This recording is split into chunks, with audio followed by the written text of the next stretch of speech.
Coming up on the program today, we're going to fix the compost pile, and we'll explain what we're fixing and the reasons why. And this is a black walnut. We're going to discuss what really causes your soil to be acidic and why you don't really want these in your garden or anywhere where you plant. All that and more coming up today on the Wisconsin Vegetable Gardener.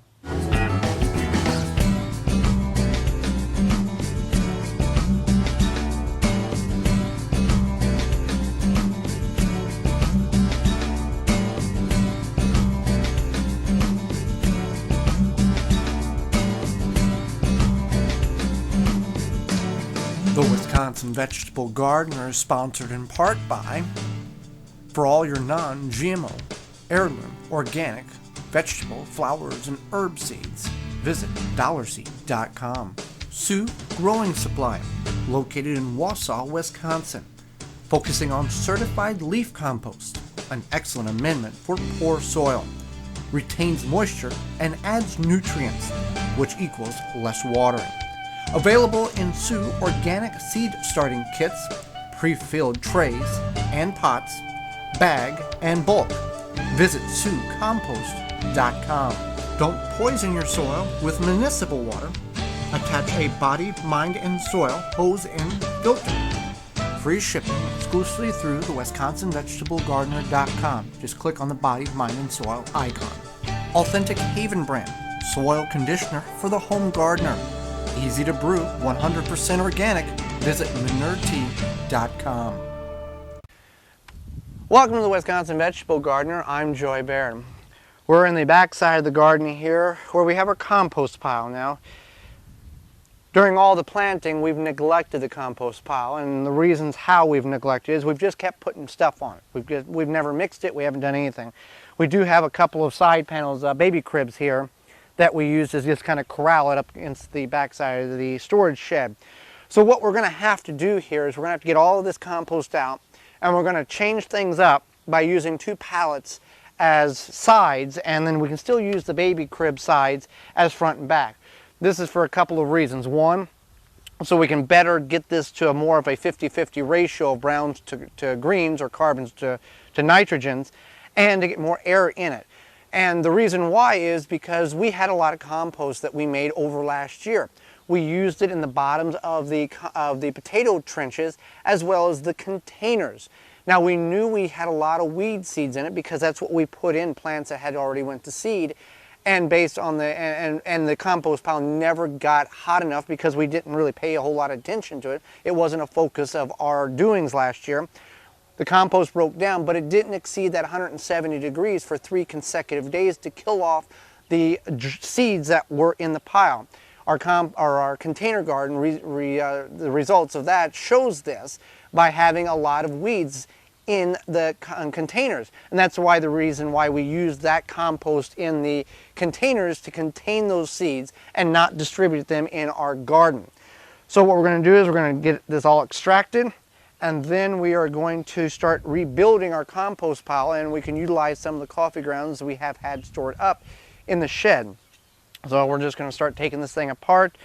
Basically, we're just going to move it over here, rebuild the sides, and then start backfilling it in. And it's a lot of work, but it's something that needs to be done in order for us to get compost that we can trust that has no weed seeds in it, because we've allowed the compost to break down and become hot enough to allow that.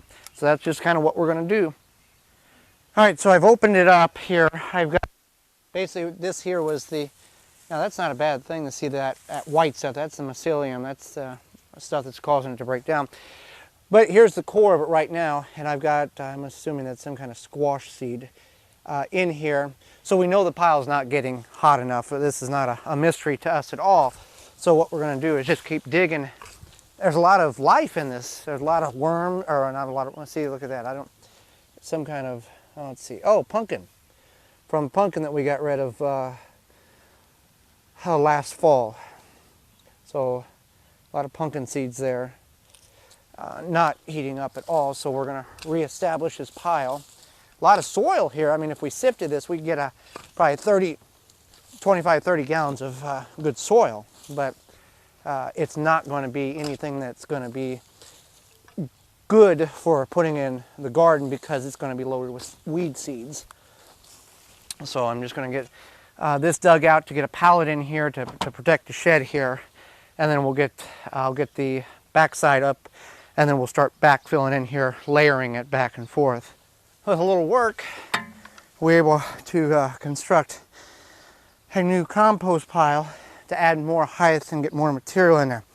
Now I just taken this portion here and just leaned it in strictly as a device to try to hold back some of this material. As I throw up there, it likes to fall down. So I'm using the side of the baby crib just to try to hold some of this material. I've added coffee grounds. I've went and weeded some of the beds in the garden, threw that in there, and just layered it with the expectations that we're going to get more heat out of this than we had been just by stagnantly pouring material on top of it and not incorporating it with the rest of the pile. Did find some worms, got some roly-polies in there, some little crawly things, a lot of life in this compost, but we just have a lot of weed seeds that we know it's in here that's not going to be beneficial for us to pour back into the garden until we get this cooked to the right temperature. And the other option is, if you are uncertain that you're getting core temperatures of that 170 degrees for 3 consecutive days to kill off that germination, you can always use material like this for containers like we have, and that also will help you expand your growing area, and it will give you more control over the weed seeds that's in a container than if you broadcast them over a garden bed. So just 2 pallets. All we did was we took the baby crib that was in the baby crib back, the identical match to this in here, and just string tied it on both sides. I put a fence post back here, one here to hold everything together, and it still gives us enough area for walking. Cleans it up a little bit, makes it look a little nicer. Not that we were in a beauty contest for the best looking compost pile mixer here.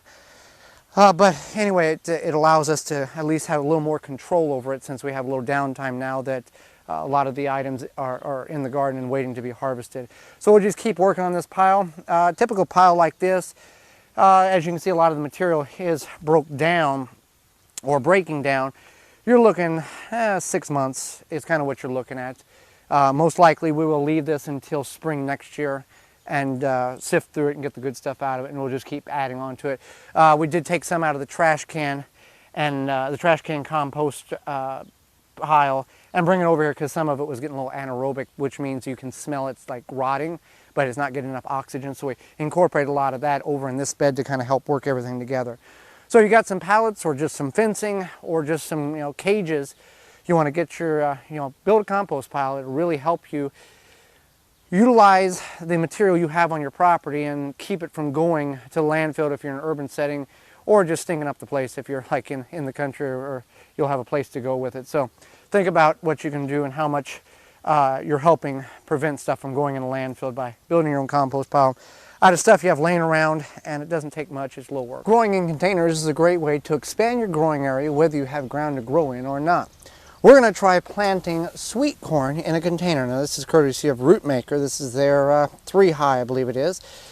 We've tried planting sweet corn in a grow bags last year with very poor success. Now, when we really didn't know what we were doing, we just kind of went off what we had seen. So we're changing some things up here. We've got good certified leaf compost. We're also going to mix in a considerable amount of organic fertilizer.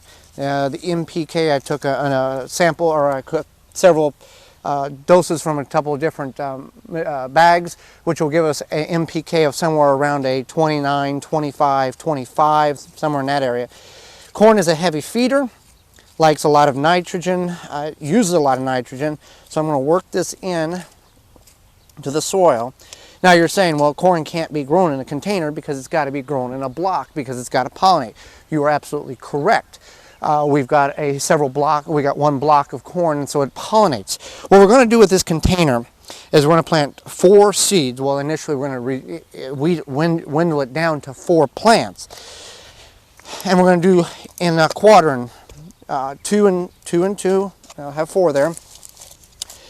And then once we get it established, the tassels produce pollen which falls on the silks or that hairy stuff that's on the ears. So at that time you want to try to get it, you can hand pollinate it too if you need to. So that's what we're going to go do here. Okay, so we were put a little bit of soil, or a little short on soil there, which worked out fine because I added the fertilizer, mixed it in. Now we topped the container off here.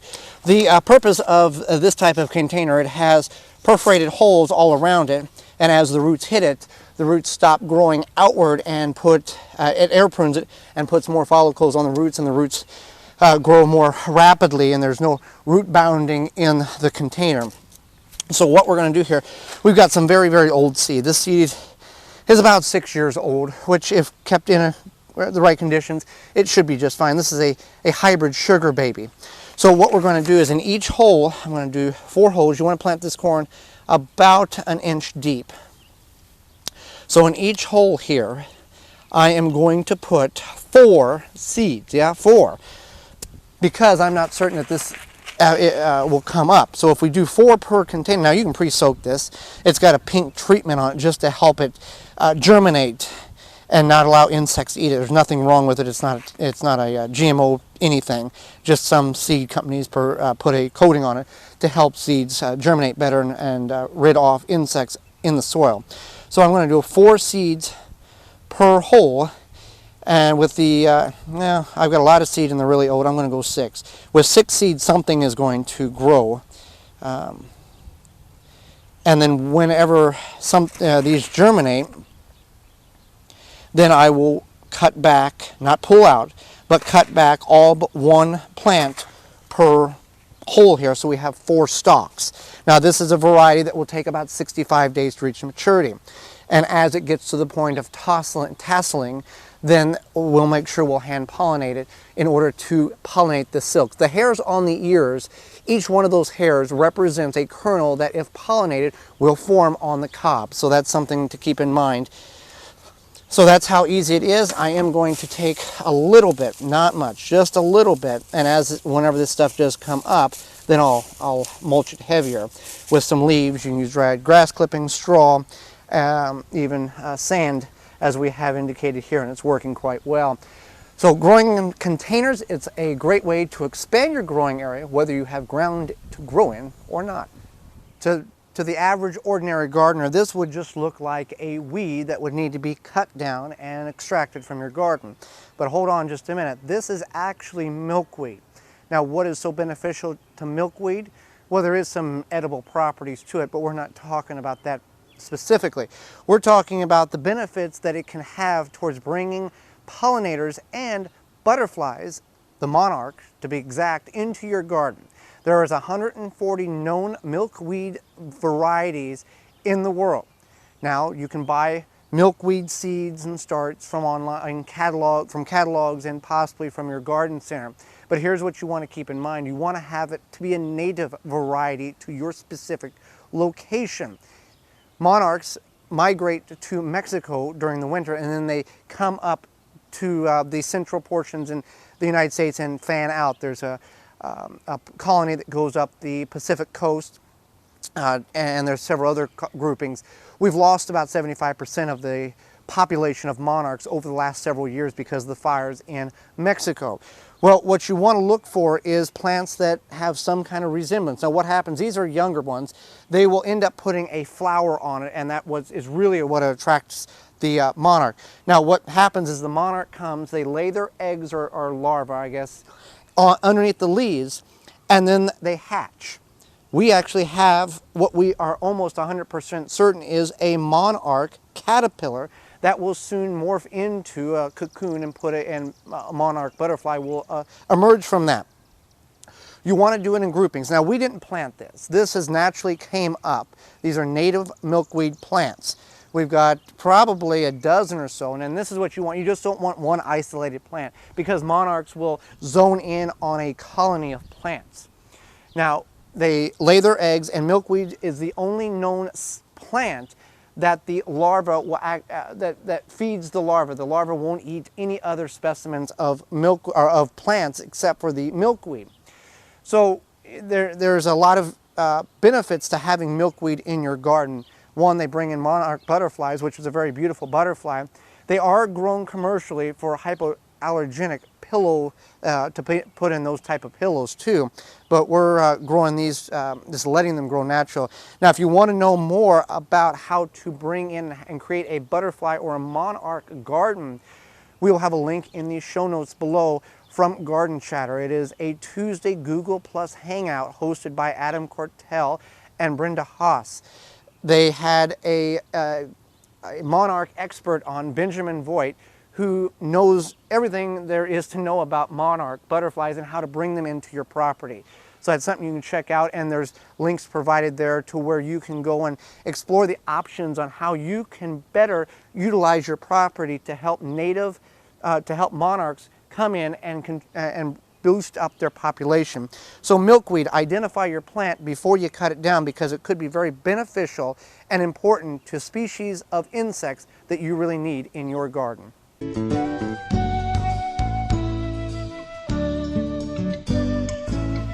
There's a lot of great things that you can grow in a garden, but there's some things you want to be cautious about what's coming up in your garden. I'm talking about the walnut tree. This is black walnut. I got several. We have several of these that have come up. Now, from what we have been told, that a neighbor just catty-corner to the garden had a black walnut tree many years ago, and they cut it out about 4 years ago. Well, these seeds have laid dormant or have been brought over and buried by squirrels, and now they are starting to come up. I think we've got 1, 2, 3, 4, 5, 6, 7 black walnut trees just in this little area here, and I know there's several more on the other side of the garden. So what is the problem with black walnuts? Well, they produce a nut that is edible, and that's great. But you also don't want to have them around edible plants. What happens is the trees produce a toxin called Juglone, Juglone, that is produced by the tree. The toxin is in fallen leaves and the stems. It extends from the roots and is toxic to most plants, and inhibits the mycorrhizal fungi needed for plants and food uptake. So that is one of the reasons why you don't want to have walnut trees growing in places where there are edible plants. So here is what we're going to do, and we were going to do this last year and things got behind. We're going to mark these. We don't want to dig these up now, because what these are going to have is a pretty decent tap root on them, and we want to save these because these, are nice trees. I don't know if I'm sure you can buy black walnut, but I'm sure that these would be a good little chunk of money if you'd buy these at a nursery. And we're going to dig them up and then figure out where we can transplant them to save the tree, but also get it out of the garden. So if you have black walnuts, it's a great thing to have because they produce food for you, but you don't want to have them in an area where you're intending to plant edible plants, because they just won't grow because of that toxin in the roots and the leaves. Thanks for joining us. Join us again next time for more organic gardening and food preserving. I'm Joy Barrett, and this has been the Wisconsin Vegetable Gardener. For more information, please visit thewwisconsinvegetablegardener.com.